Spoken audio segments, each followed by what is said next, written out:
Đăng ký kênh để nhanh chóng nhận được thông báo về video mới nhất và nhanh nhất. Phạm Thừa Thừa đã ký một phần hợp đồng với Đài Hoa Quả, công ty sẽ để cậu ấy ràng buộc với Hoàng Minh Hạo để hai người cùng đi sâu. Phạm Băng Băng cùng Phạm Thừa Thừa xuất hiện trên bìa một tạp chí, tuy nhiên đã bị người báo cáo hiện tại bìa tạp chí này phải bị hủy bỏ, bên phía tạp chí rất không vui. Liên lụy đến Phạm Thừa Thừa cũng bị bên tạp chí cho vào danh sách đen. Tát Dã mới ghi hình chưa đến một tháng, các hình ảnh đầu tiên đã được tung ra. Vương An Vũ nhẹ nhàng dùng ngực ủ ấm cho Phạm Thừa Thừa. Hình ảnh này ngay lập tức được phát tán rộng rãi khiến cho cư dân mạng có chút ngây người, mắt tròn mắt dẹt hết cả ra. Bộ phim mới quay, chưa chính thức tuyên truyền mà diễn viên chính đã công khai bán hủ, ăn tiền lời từ hủ nữ. Từ sau khi Phạm Băng Băng gặp chuyện, Phạm Thừa Thừa đã không còn phát triển thuận lợi như xưa. Tuy rằng có sẵn các mối quan hệ chị gái để lại nhưng vẫn không đủ, rất nhiều tư bản cố ý né tránh cậu ấy. Sau này Phạm Băng Băng cố gắng quay lại nhưng không thành, khiến áp lực của Phạm Thừa Thừa ngày càng lớn. Đó cũng là lý do cậu ấy lưỡng lự rất lâu trước khi nhận bộ đam mỹ này, muốn dựa vào bộ này tìm một con đường dẫn đến cơ hội bạo hồng. Mà muốn ăn tiền lãi từ phim đam mỹ thì không chỉ bán hủ trong phim mà phải điên cuồng bán hủ ngoài đời, con đường này Trần Phi Vũ và La Vân Hy đã đi tới thuộc. Phạm Thừa Thừa và Vương An Vũ cũng đạt được thỏa thuận, hai người sẽ chủ động hơn trong các hành động thân mật, quyết ăn tiền lãi từ hủ nữ. Công ty của Vương An Vũ rất coi trọng bộ phim này, việc tiếp thị doanh tiêu được sắp xếp thỏa đáng hết rồi. Vương An Vũ và Phạm Thừa Thừa rất có thái độ tích cực với việc buôn bán couple. Ít nhất khi Master Nim tung ảnh phim trường ra thấy được hai người tràn đầy chemistry, tương tác trên phim trường cũng không e dè. Phạm Thừa Thừa và Vương An Vũ đều đem tương lai đặt vào bộ đam này, đam mỹ cũng là xu hướng của tương lai. Phạm Thừa Thừa và Vương An Vũ có bìa tạp chí Harper Bazaar, vai trái có bạn đổi đạo diễn thành Trình Hiếu Trạch. Ngoài Hạo Y Hành thì bộ phim này được xem trọng là đam mỹ đợi bạo, đoàn đội hai bên cũng sẽ không từ chối buộc chặt để marketing. Về sau sẽ càng có nhiều ảnh hậu trường tương tác với nhau, tài nguyên của Vương An Vũ rất khá. Dù sao Nhất Tâm mất đi nhiều nghệ sĩ như vậy, người còn có thể post cũng chỉ còn Vương An Vũ. Tài nguyên Nhất Tâm cấp cho Vương An Vũ đều là hàng tốt của tuyến 2, nam chính của bộ cùng anh vượt gió bay lượn, tạm định nam chính là Vương An Vũ. Nữ chính là Lý Canh Hy, cậu ấy có quan hệ hợp tác với Tension, vai diễn trong Tát Dã là nhờ Tension nâng đỡ Tát Dã, cậu ấy nhị phiên. Quan hệ cùng Phạm Thừa Thừa khá tốt, độ phối hợp của hai người rất cao, thành phẩm hẳn là đáng chờ mong, bộ này cũng có khả năng bạo cao. Cúc Tịnh Y bây giờ không có tài nguyên phim chiếu đài, làn da của Cúc Tịnh Y thật sự rất tốt, làn da của cô ấy thực sự rất đẹp, trắng mịn không tì vết. Cô ấy còn đặc biệt mua bảo hiểm cho làn da của mình.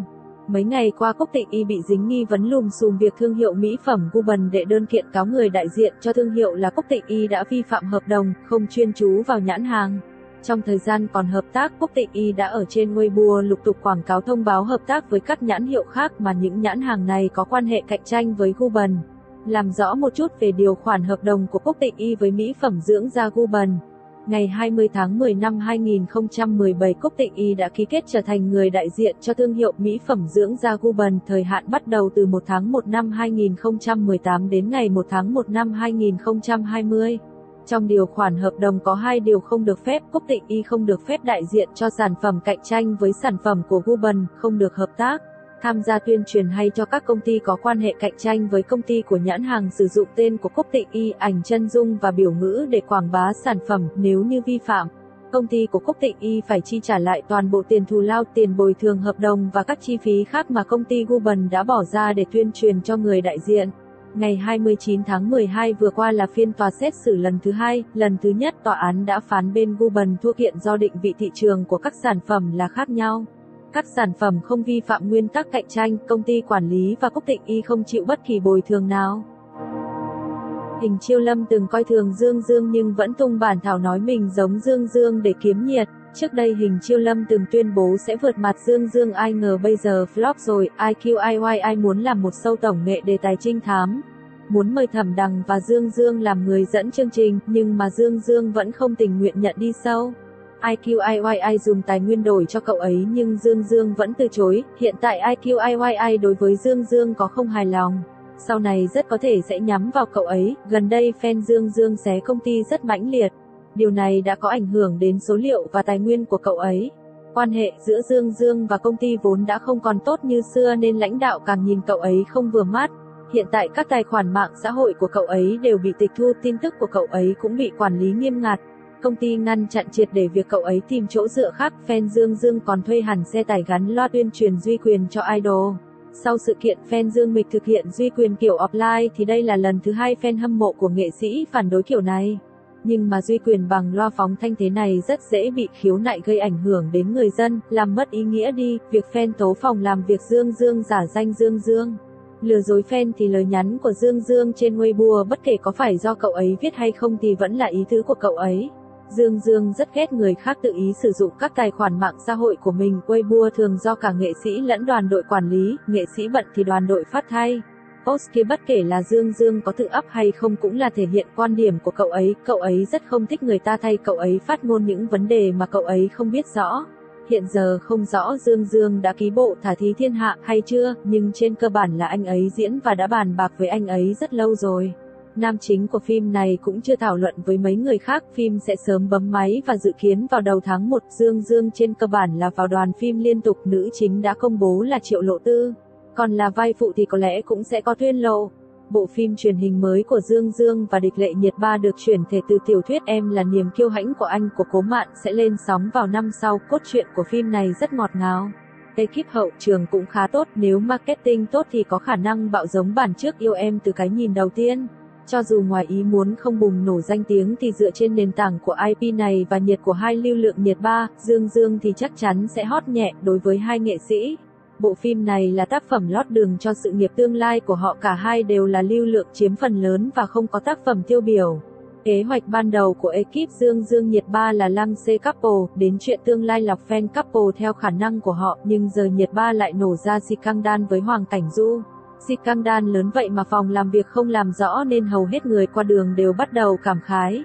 Vậy thì trong tương lai bộ phim truyền hình mới của Dương Dương và Nhiệt Ba khi lên sóng khó được đón nhận, một khi loại tác phẩm ngọt ngào này không có fan couple thì đã thua một nửa. Năm 2020 sắp trở thành dĩ vãng, và năm 2021 sẽ chính thức được bắt đầu, và thời gian đếm ngược của các đêm hội giao thừa cũng đã bắt đầu, với mùa lạnh khắc nghiệt và môi trường đặc biệt. Xem các chương trình trực tuyến tại nhà cũng là một lựa chọn tuyệt vời. Bữa tiệc đêm giao thừa vào tối ngày 31 tháng 12 tối nay đã sẵn sàng. Truyền hình vệ tinh Bắc Kinh với chủ đề là lễ hội băng tuyết với những nét đặc trưng riêng. Đài truyền hình vệ tinh Giang Tô không chỉ có cuộc hội ngộ của 5 siêu nữ hàng đầu năm 2005 mà còn có sự góp mặt của nhóm nhạc nữ nổi tiếng TSI9 và Bon Bon Girl 303 vào năm 2020. Đài truyền hình vệ tinh Chiết Giang với đội hình nổi bật Nhậm Gia Luân, Thành Nghị, Thái Từ Khôn, Phạm Thừa Thừa, Cúc Tịnh Y và nhiều nghệ sĩ nổi tiếng khác tham gia. Có hai đài truyền hình được chú ý nhiều nhất là truyền hình Đông Phương và truyền hình Hồ Nam, gần đây đang được chú ý vì sự cố tặng quà cho các MC của chương trình Happy Cam.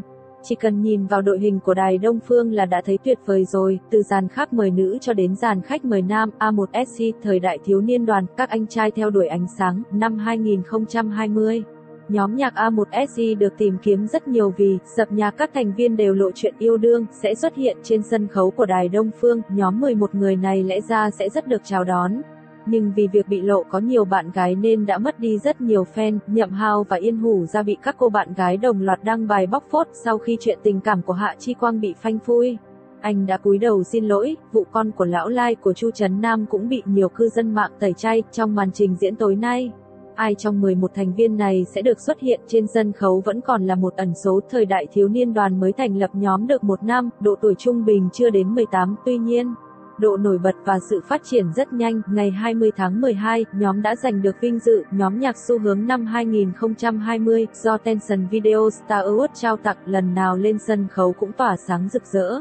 Lần này Bảy Nhóc Tì sẽ mang đến cho khán giả những bất ngờ gì? Ngoài đội hình nam nổi bật đã công bố, việc Tiêu Chiến có thể tham gia đêm giao thừa truyền hình Đông Phương hay không cũng là một câu hỏi đang được bỏ ngỏ. Vào ngày 29 tháng 12, Tiêu Chiến đã đăng một video về hiệu ứng đặc biệt là biến thành nhân vật truyện tranh lên mạng xã hội Douyin và thông báo chính thức của Đông Phương TV với các khách mời đã áp dụng hình thức là ảnh nhân vật truyện tranh. Việc Tiêu Chiến đăng video nhân vật truyện tranh giống như thông báo của đài Đông Phương như vậy, không phải là đang ngầm ám chỉ mình sẽ có tham gia đêm hội giao thừa của đài Đông Phương.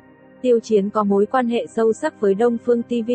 Anh ấy không chỉ tham gia chương trình âm nhạc thực tế kỳ đầu tiên Our Song của Đông Phương TV mà còn tham gia bữa tiệc đêm giao thừa của Đông Phương TV vào năm 2020.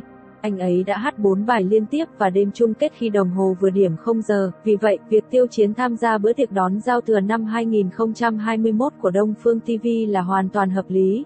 Đài truyền hình vệ tinh Hồ Nam vẫn chưa chính thức công bố đội hình chủ nhà, đội hình khách mời cũng có chút điều chỉnh. Đầu tiên, Châu Thâm bỏ Mango TV đầu quân cho Giang Tô, sáng sớm ngày 31 tháng 12.